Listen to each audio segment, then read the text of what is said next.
जी अस्सलाम वालेकुम बताइए। तो आज हम फिजियोलॉजी का जो टॉपिक है उसका नाम है जी टिश्यू। ठीक है जी। What are the tissues? Tissues क्या होती है? कलेक्शन ऑफ सेल है। क्या बच्चे? Collection of cell. और ऐसे सेल्स की कलेक्शन है दैट परफॉर्म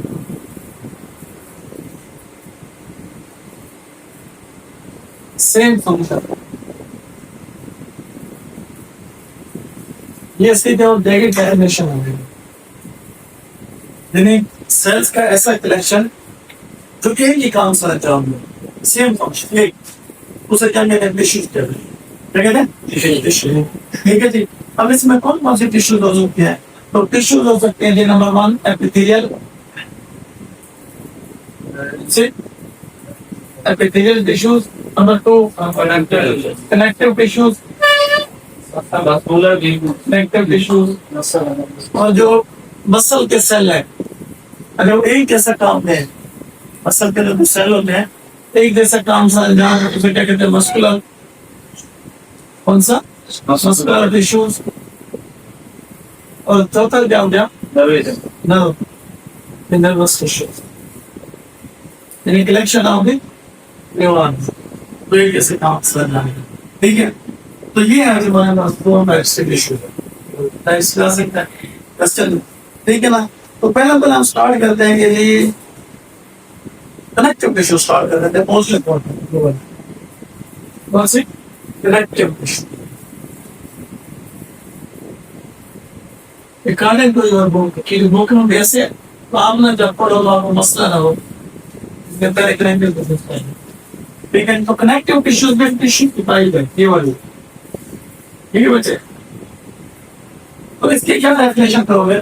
तो कनेक्टिव टिश्यू जो होती है ना, इसमें इसकी जो फीचर है, इसकी जो कैरेक्टरिस्टिक्स है, वो ये है कि इसके अंदर जो ना सेल्स फ्यू होते हैं।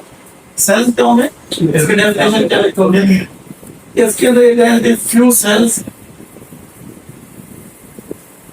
प्लस इसके अंदर क्या होगा? जो ग्राउंड सब्सटेंस है वो अपोज जाता होगा। ठीक है। तो इसको हम क्या कहते हैं? सेलुलर इंटरसेलुलर सब्सटेंस होगा।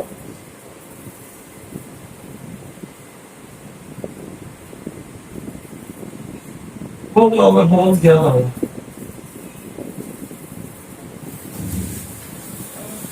तो क्या अगर connective tissues have the few cells and but large amount of the intercellular substances, तो इसको हम क्या कहते हैं? जब इसको कंपेयर किया जाए एपिथेलियल टिश्यू से, एपिथेलियल टिश्यू में सेल्स ज्यादा होंगे। एपिथेलियल टिश्यू में क्या होंगे? सेल्स ज्यादा। और कनेक्टिव टिश्यू में क्या होंगे? फ्यू सेल्स होंगे। लेकिन इंटरसेलुलर जो सब्सटेंस है, कौन सा? इंटरसेलुलर सब्सटेंस, ये बहुत ज्यादा होगा। कुछ तो यहाँ तो उल्टा हो जाएगा, वो सेल्स ज्यादा होंगे और इंटरसेलुलर सब्सटेंस जो हो जाएंगे कम हो जाएंगे। ठीक है। और यहाँ पे हम पूछते हैं कि इनकी जो स्ट्रक्चर है वो कैसे होगी। पहले तो ये डेफिनेशन आ गई। डेफिनेशन में क्या लिखोगे? It has the few cells with large amount of the intercellular substance as compared to the epithelial tissue. अब इसकी स्ट्रक्चर का मतलब होता है कौन से सेल्स होते हैं इसके अंदर। हमने पहले ही बताया कलेक्शन ऑफ सेल। इसका मतलब है कनेक्टिव टिश्यू में क्या होते हैं? सेल्स होते हैं। लेकिन होते फ्यू हैं, होते तो है ना। तो आप पूछेंगे कौन से सेल्स होते हैं? वो जो फ्यू सेल्स है ना, वो कौन कौन से? पहले नंबर पे आ जाएगा सेल्स। फ्यू होते हैं, ज्यादा हो गया है, सेल्स होते हैं, फ्यू होते हैं। और वो देखते हैं कौन से सेल्स है जिसके अंदर कनेक्टिव टिश्यू के अंदर मौजूद होते हैं। ठीक है। नंबर 2 इसी के अंदर होता है फाइबर्स। ठीक है ना? फाइबर धागे सेल्स होते हैं। ठीक है ना? फाइबर। और नंबर 3 जो सम स्मॉल अमाउंट होते हैं वो किसके होते हैं? Ground substance. क्या होता है बेटा? Ground substance. ठीक है। What are the tissue? Collection of cells मिल जाते हैं तो क्या बनाते हैं? टिश्यू। अगर इसको समझो, ये सेल है, दूसरा सेल है, तीसरा सेल है, और तीनों एक न्यूक्लियर सेल है, मिलकर तो एक काम होगा। वो सारे सेल मिलकर क्या कलेक्शन ऑफ सेल, तब ये क्या बन जाएगा? टिश्यू। ठीक है। इसके मतलब टिश्यू में किस चीज का होना जरूरी है? सेल्स में, इसलिए हमें क्या कह दिया, सेल्स का होना जरूरी है। दूसरा फाइबर्स का होना जरूरी है। तीसरा ग्राउंड सब्सटेंस का होना भी जरूरी है। ठीक है जी। अब इसमें ये है जो फाइबर्स और ग्राउंड सब्सटेंस अगर इकट्ठे मिल जाए, ये वाले, इसको हम एक नाम देते हैं, इसको कहते हैं मैट्रिक्स।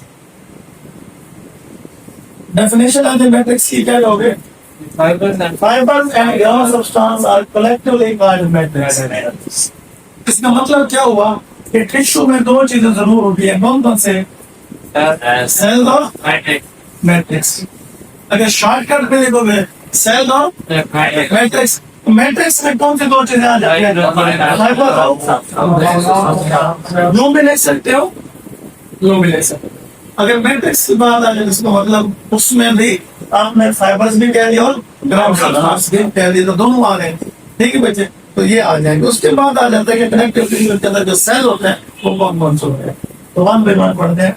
कनेक्टिव टिश्यूज के अंदर क्या बचे? Cells of connective tissue. ठीक है जी, पहले आ जाता है सेल। कनेक्टिव टिश्यूज के अंदर जो सेल्स होते हैं ना, सेल्स ऑफ कनेक्टिव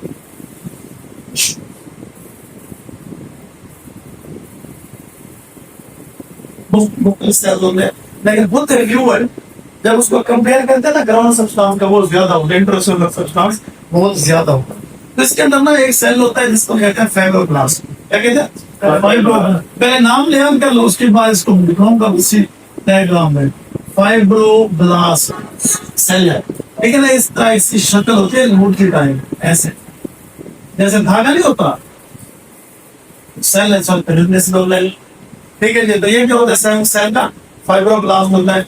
उसके बाद नंबर 2 होते हैं जी हिस्टियोसाइट्स। क्या नाम है इसका? हिस्टियोसाइट्स। क्या नाम है? हिस्टियोसाइट। तो इसको हम कह सकते हैं हिस्टियोसाइट। साइट्स का मतलब होता है सेल, ठीक है ना। और ये ना मैक्रोफेजेस, दूसरा नाम क्या होता है? मैक्रोफेजेस। मैक्रोफेजेस, इसके कितने नाम हो गए? 2। हिस्टियोसाइट्स इसी का नाम है, और दूसरा क्या नाम है इसका? मैक्रोफेजेस। ठीक है जी। तो ये थोड़ा सा इररेगुलर होते हैं ऐसे, ये सेल है ना, सेल मेम्ब्रेन हो गए, न्यूक्लियस हो गया, साइटोप्लाज्म हो गया। तो ये हिस्टियोसाइट्स या मैक्रोफेजेस। कितने तरह के सेल हो गए? 2 तरह के। तीसरा, इसके अंदर एक और सेल होता है जिसका नाम क्या है बेटा? Plasma cell. कौन सा सेल? Plasma cells. हर सेल का डिफरेंट काम है, इसका डिफरेंट काम है, इसका डिफरेंट काम है, ठीक है ना। और प्लाज्मा सेल्स को हम बताते हैं ये कैसे होता है, ये सर्कुलर होता है, इसका बिल्कुल ऐसे थोड़ा सा इसके अंदर जा जाता है, ये प्लाज्मा सेल, इसका न्यूक्लियस बड़ा होता है। ठीक है जी। चौथे नंबर पे कौन सा है? कौन सा सेल? Mast cell. कौन सा सेल? Mast cell. ये है जी मास्ट सेल्स, ठीक है ना। और ये जो सेल्स होते हैं इसके अंदर देखना थोड़े छोटे ग्रेन्यूल्स होते हैं, दाने होते हैं, वेसिकल्स होते हैं ऐसे। इसका ये न्यूक्लियस है, इसके अंदर क्या होते हैं? ये है मास्ट सेल। तो हर सेल दूसरे से डिफरेंट है, एनी सेल, कोई सेल एक दूसरे से मिलता नहीं है। फाइब्रोब्लास्ट, मास्ट सेल, और कौन से होते हैं? फैट सेल्स होते हैं। नंबर 5 क्या? Fat cell.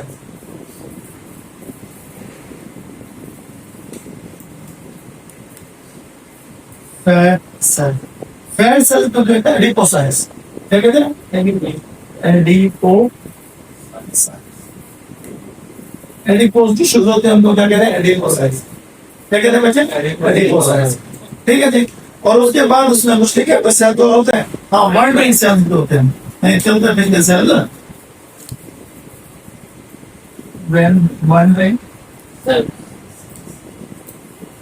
हमने कहा स्ट्रक्चर के अंदर किसकी स्ट्रक्चर? Connective tissue. नंबर 1 क्या होता है? सेल। तुम्हें पता करना चाहिए कौन कौन से सेल होते हैं? 6 तरह के सेल होते हैं। कौन से?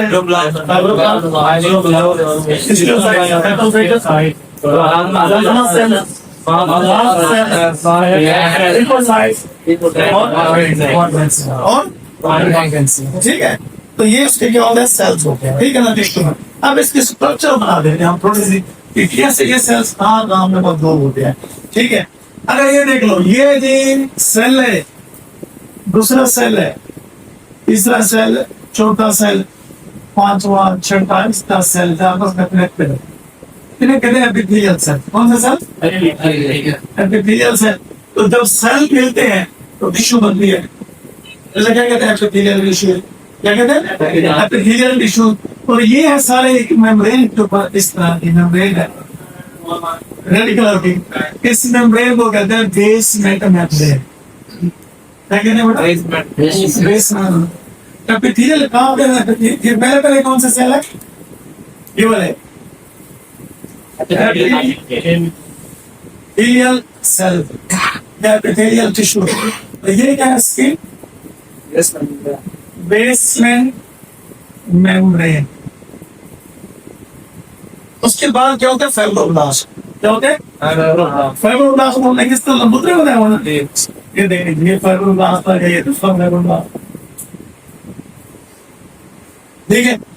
कौन से? फाइब्रोब्लास्ट। अच्छा, उसी के अंदर हमने क्या क्या फैट सेल हो गया कि यहाँ पे ना एक लंबुत्रे इस तरह के सेल होते हैं, जिसके अंदर क्या होता है? लिक्विड ड्रॉपलेट्स होते हैं।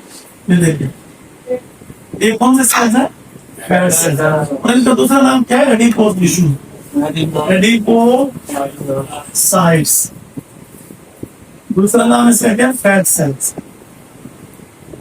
कौन से सेल्स? फैट सेल्स, ठीक है ना। और इसी के अंदर कौन से सेल्स होते हैं? Mast cell. यहाँ पे क्या होंगे? Mast cell. मास्ट सेल के स्ट्रक्चर ऐसे ग्रेनुलर, दानेदार। इसके अंदर क्या होते हैं? छोटे छोटे दाने होते हैं ऐसे।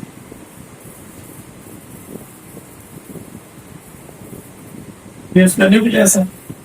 ये कौन से सेल हो गए?